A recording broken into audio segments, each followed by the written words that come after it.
have not done one of these videos in what feels like quite a long time. And really I feel like in an extreme minimalist world of minimalism, they sort of do need updating quite often, and especially if we live in a 4-season climate. Now, I've said in the past that in an ideal world, once I've perhaps used up all my current clothing, how I would perhaps proceed with an extreme minimalist wardrobe is only ever having a few items that I use at a time for that season, wearing them out throughout that season, which, believe it or not, does happen when you only have 1 or 2 pairs of jeans. They soon become quite worn out, perhaps unless there's something a little bit more hard wearing like Levi's, which would last a lot longer. But if they're just jeans from a generic high street store, they don't last that long, even though they're sort of a medium quality.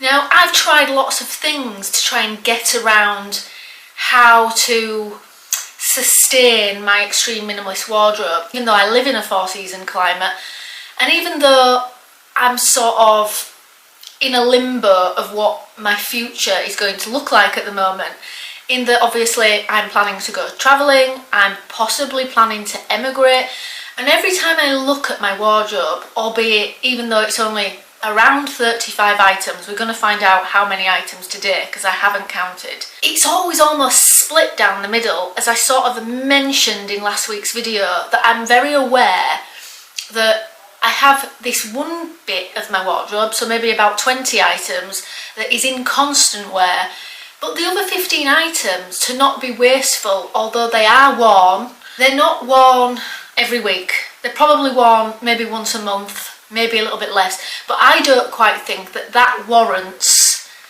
getting rid of them. So we're going to go through them today. I'm going to show you what everything is, but in all honesty, this is the pile that I wear every week. But let's bring in the other little pile, which is the pile I don't wear every week, because this is about half of it and the other bit is the other half of it. Let me go get it.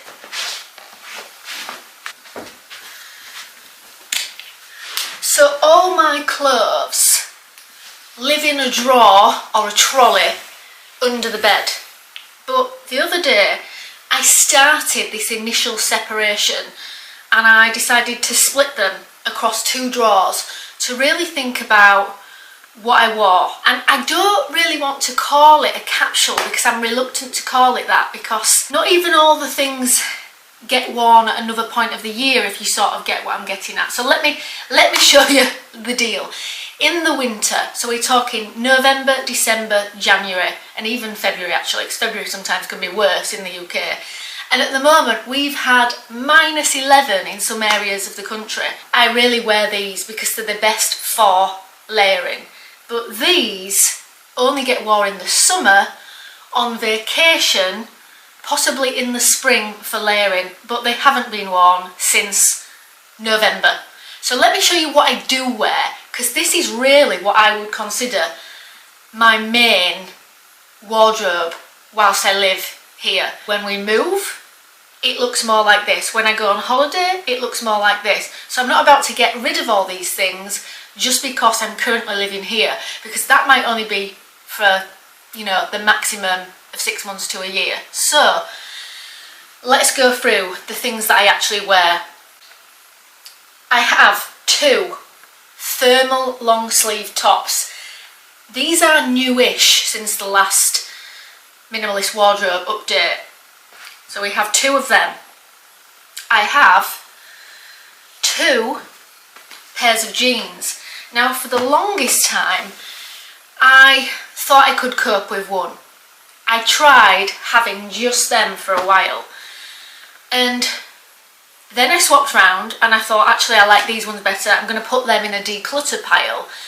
And I soon discovered that because while I'm here I am definitely a jeans and top t-shirt girl, it wasn't really appropriate for me to just have one, because it's nice to have one while you're washing the other, even though you can wait. So 2 pairs of jeans. Now sadly I've recently got a stain on these ones, which I am going to try and get out, but if not, I even considered going back to just one again. It's not going to happen. I think I'll always, until I move somewhere a lot warmer, always have 2 pairs of denim. Now I often have people say, why don't you wear your leggings underneath? I do have leggings. I could wear my leggings underneath. They're like thermal leggings, but in all honesty, I don't like to feel too restricted, and when I put another pair of leggings under my jeans, I begin to feel like you can't even sort of bend your extremities properly, so it's not for me, the layering, and I really don't, for the same reason, I don't like wearing leggings under dresses either, so that's why I don't wear my dresses in the winter. So that gets me on to the next thing. We've got 2 thermal tops, 2 jeans, and I also have 2 leggings. I wear them on their own, I don't layer them, but they're also good for sort of laying around in the house in, because they are comfortable, you know, relaxing.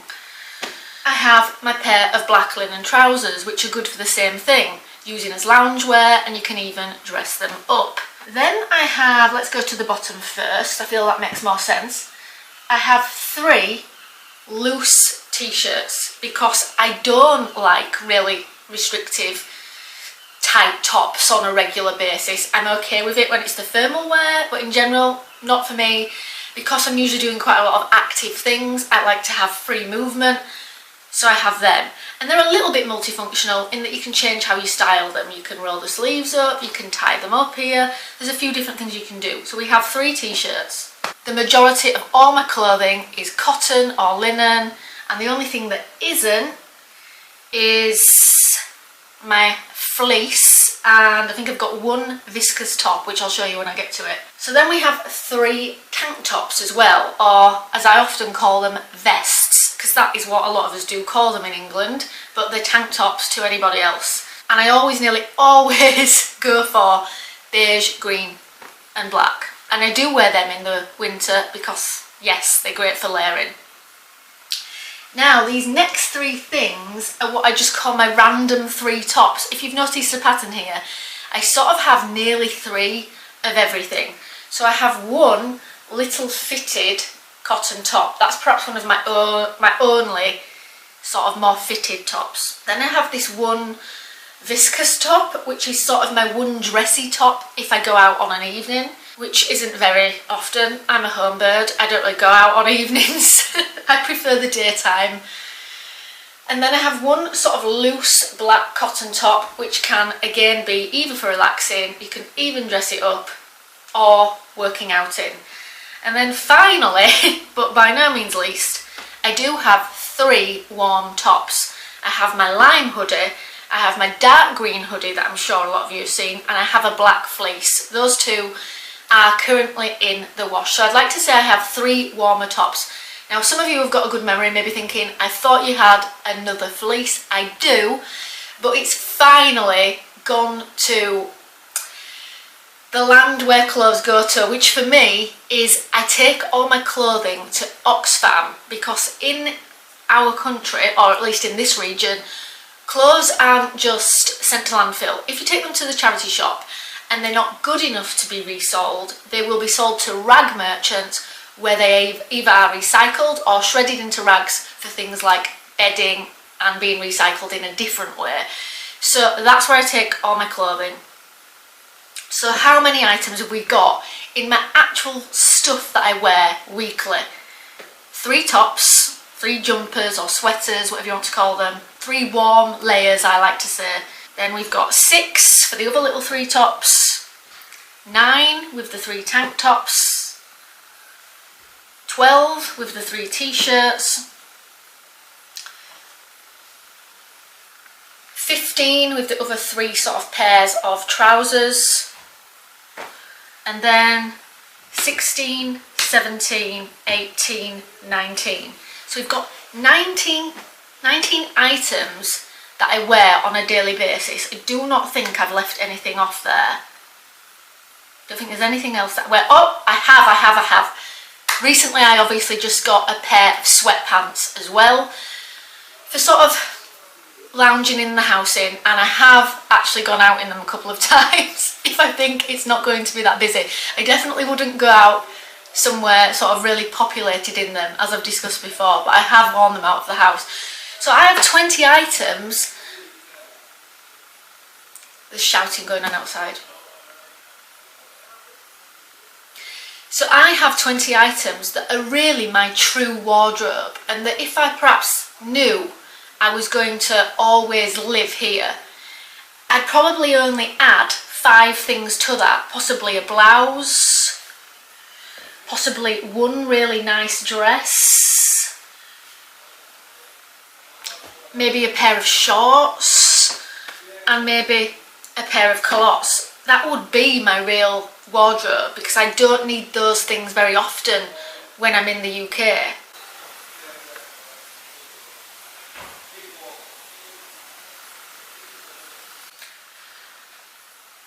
But at the moment I do have these things, and I do intend to go travelling a lot. So let's have a look at what they are, and then I'm going to discuss what I intend to do in a future video. So these are my 20 items that are always here to stay while I live in the UK.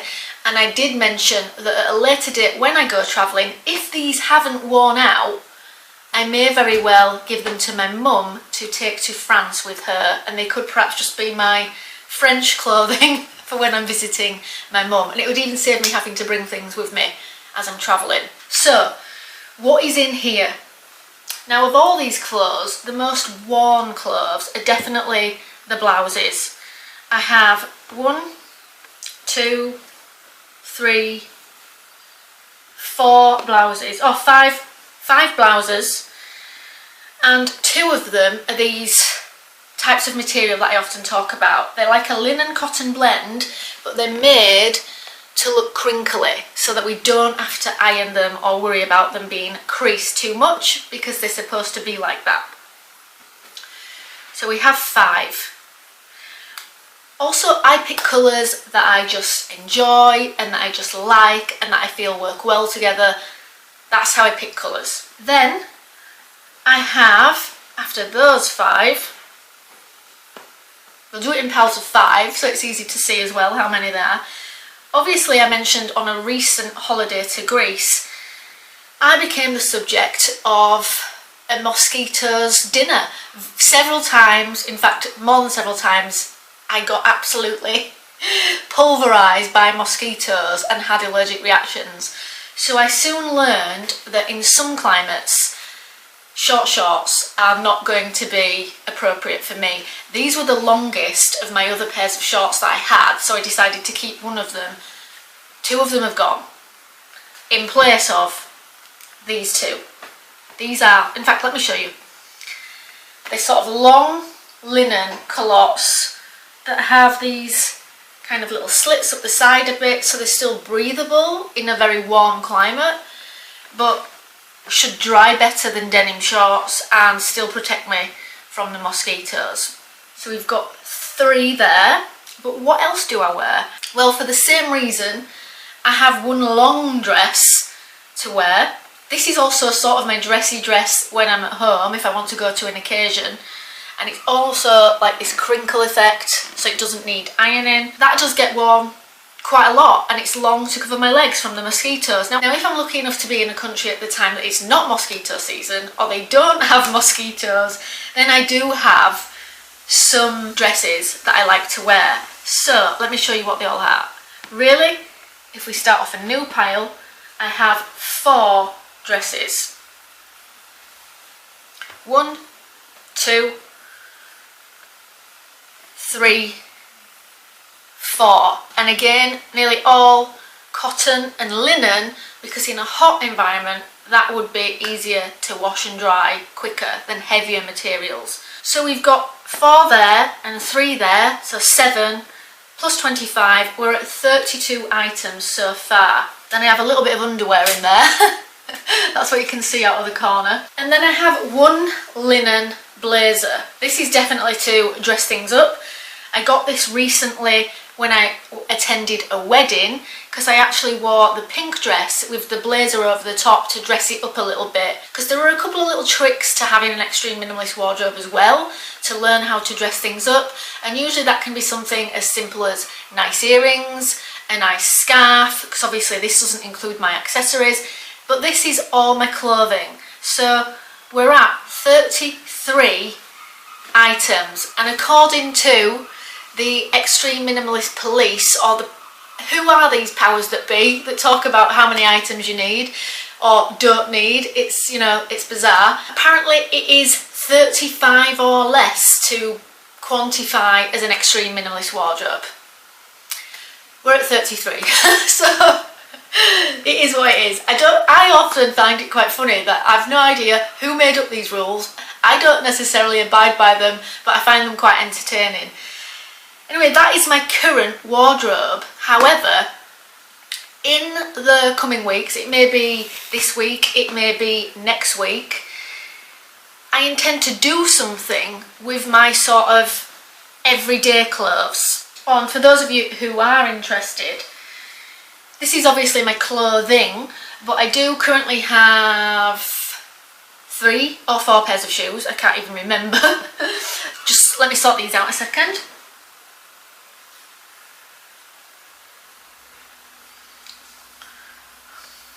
And I have 2 jackets. One of them is a coat, but I'd never know whether to call it a jacket or a coat or not because it's short. But I have my Patagonia coat that I'm sure you've all seen a lot, and I have one green jacket.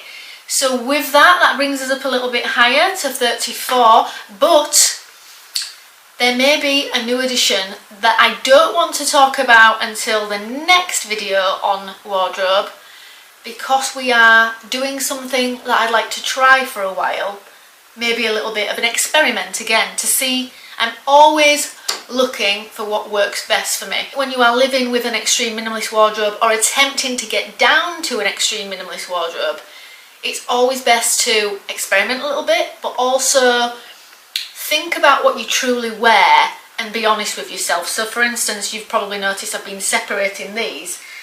These are what I truly wear in the UK. These are what I wear either sometimes in the summer in the UK, but always when I go away. And that's a hard balancing act for me. Like, the stuff that is for away is actually bigger than for here. And I think that might be because obviously when you're away, you're sweating even more, stuff needs to be washed even more. Whereas especially in the winter in the UK, because it's colder, it's not as bad for washing and laundry. Oh, and I will just add one more thing to that. I often get asked on these type of videos, doesn't it get annoying doing the laundry all the time? But it's which annoys you more. So for instance, if I had any more clothes than this, like more than a drawer's worth, it would annoy me more not having storage for all the clothes. It would then annoy me more having a huge pile of laundry to get through. Whereas keeping up with it regularly and not having much means I don't have to store the clothes, I don't have to look at the clothes, I don't have to wash the clothes when there's a big amount, and it encourages me to keep up with it more. Which before I ever had such a low amount of clothes, I hated. I hated the fact that I would let a huge amount of clothes mount up because I could before I did the washing. So I do prefer it like this, and our washer dryer is economical and environmentally friendly, so I don't have to worry about the environment either, because it weighs it, measures it, and only uses the appropriate amount of water and appropriate amount of heat for what it needs. Because we have nowhere to hang our drying outside, otherwise I would, and there definitely isn't space in the apartment, especially with condensation issues. Anyway, I hope you've all enjoyed this little update, and I look forward to doing what I have planned either next Thursday or the Thursday after. See you all later. Bye!